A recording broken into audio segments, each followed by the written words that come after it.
నాకు తెలిసిన ఒక సోదరుడు ఉన్నాడు. సుమారుగా 30 సంవత్సరాల నుంచి విపరీతంగా తాగుతూ ఉన్నాడు. ఆయన త్రాగుడు అనే వ్యసనానికి బానిస అయిపోయాడు. ఒక ఇంట్లో ఆయన ఉండి ఇంటికి నిప్పు పెట్టుకున్నాడు. అది తగలబెడితే అందులో కలిసి కాలిపోవాలని తాగి హైవే రోడ్ల మీదకి వెళ్ళి వచ్చే లారీలను ఆపుతూ ఉంటాడు. ఆపుతామంటే మామూలుగా చేయి తాపడు. వచ్చే లారీ ముందు షడన్ గడ్డొస్తాడు.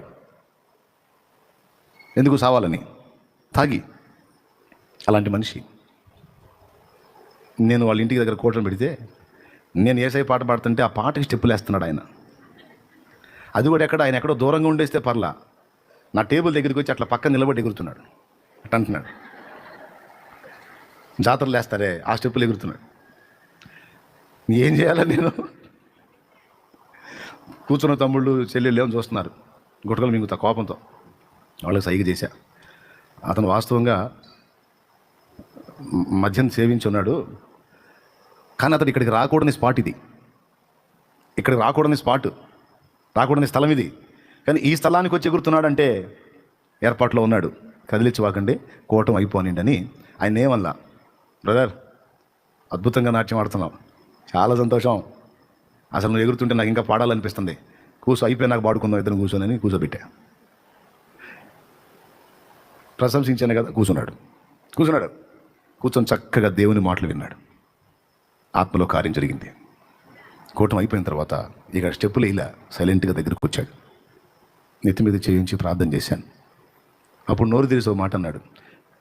ఈ త్రాగుడు నుంచి నేను విడుదల పొందాలనుకుంటున్నానయ్యా అన్నాడు. నిజంగా మనస్ఫూర్తిగా దాని నుంచి నువ్వు బయటపడాలని అనుకుంటున్నావా అని అడిగాను నేను. అవునయ్యా, బయటపడాలి అన్నాడు. నిజంగా కోరుతున్నావు. అట్లయితే రేపు స్నానం చేసి పొద్దున్నే తలంటు స్నానం చేసి ఏమీ తినకుండా 3 రోజులు మజ్జిగ, మంచినీళ్ళు, ఏదన్నా డ్రింకు ద్రవ పదార్థంగా తీసుకొని పొట్ట ఖాళీ లేకుండా, గ్యాస్ ఎసిడిటీ లాంటివి ఫామ్ అవ్వకుండా కాస్త నీళ్ళతో నింపుకుంటూ లేదా ద్రవ పదార్థంతో నింపుకుంటూ, కొబ్బరి నీళ్ళు, బోండా నీళ్ళు ఉంటాయి కదా, హీట్ చేయకుండా లేత బోండా నీళ్ళు తాగితే చలవ, వేడి తగ్గుతుంది.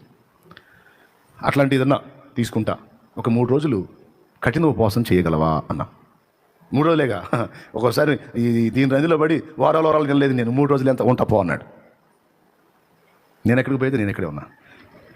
సరే ఉంటా అన్నాడు. నిజమే, ఈ మాట నిజంగా నువ్వు నెరవేర్చే పని అయితే నిజంగా నీకు మారాలని రేపు పొద్దున రమ్మన్నా. నిజంగా నేను తలపోసుకొని వచ్చాడు. ఉన్నానయ్యా ఈరోజు అన్నాడు. కన్ఫామ్, నువ్వు ఖచ్చితంగా విడుదల పొందుతావు అని చెప్పాను. ఇక ఆ రోజు నుంచి 3 రోజులు ఏమీ తినలా. మందిరంలో తిరుగుతున్నాడు. అయ్యా ప్రభా నన్ను విడిపించంటున్నాడు, ప్రార్థన చేస్తున్నాడు, కూర్చుంటున్నాడు, లెగుస్తున్నాడు. ఎట్లా ఉంది అన్నాను. ఎట్లన్నా ఉంది అయ్యా, కొంచెం లాగుతుందిలే కానీ లాగినా నేను ఇంకా కదిలేదు లేదు. ఒళ్ళంతా పట్టేస్తున్నట్టుంది అయ్యా. ఏం పర్వాలా, నువ్వేం వరీ కావద్దు, విడుదల వచ్చింది, నేను చెప్పినట్టు చెయ్యి. 3 రోజులు కఠిన ఉపవాసం చేసి అయిపోయిన తర్వాత ఇక నా దగ్గరికి వచ్చాడు. నువ్వు ఎన్ని సంవత్సరాల నుంచి తాగుతున్నావు? 30 సంవత్సరాల నుంచి తాగుతున్నాను. ప్రతిరోజు సాయంత్రానికి దాని వైపు ఆకర్షింపబడుతున్నావు కదా. అవును, ఆకర్షింపబడుతున్నాను. కానీ నీకు తెలుసా, నీ దగ్గర ఎంత పట్టుదల ఉందో నీకు తెలుసా? నీ దగ్గర ఎంత మొండితనం ఉందో నీకు తెలుసా? నీ దగ్గర ఎంత నిగ్రహ శక్తి ఉందో నీకు తెలుసా? ఈ 3 రోజుల్లో నీకు అర్థం కాలేదా?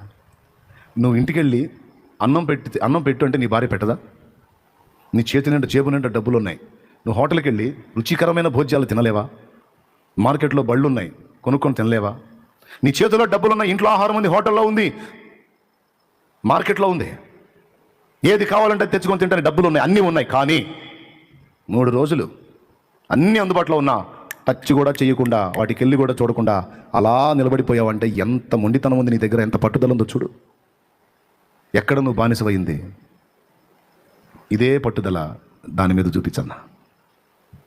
ఇదే మొండితనం ఇక దాని మీద చూపించు. ఏది నిన్ను బలహీనపరుస్తుంది దాని మీద చూపించు, ఆటోమేటిక్గా కంట్రోల్ అయిపోయిందని చెప్పాను.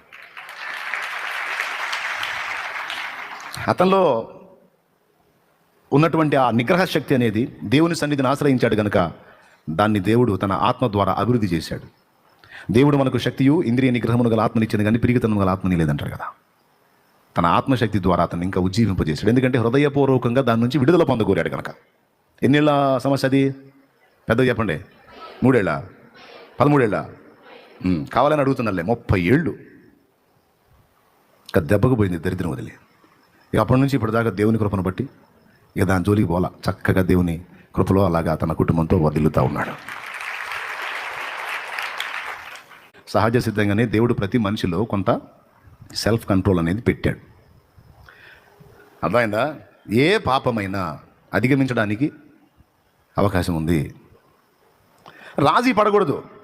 పరిస్థితులు మారతాయో లేదో, ఇక ఇంతే, ఈ బలహీనతలు ఇంతే, ఈ సమస్యలు ఇంతే, నా జీవితం ఇంతే, నా బ్రతికి ఇంతే, ఆడి బతికి అంతే, ఎలా బతికి ఇంతే, అంతా ఇంతే అంతే. అరే అట్లా ఎందుకు అనుకుంటున్నావు? బలహీనతల దగ్గర నుంచి ప్రతిదీ అధిగమించడానికి అవకాశం ఉంది. నీలో దేవుడు ఉంచినటువంటి ఆ మనోనిగ్రహాన్ని, ఆశా నిగ్రహాన్ని, ఇంద్రియ నిగ్రహాన్ని దేవుణ్ణి ఆశ్రయించి దేవుని ఆత్మ ద్వారా బలోపేతం చేసుకుంటే ఎంత బలహీనత, ఎన్ని సంవత్సరాల బలహీనత అయినా ఖచ్చితంగా జయించగలుగుతావు.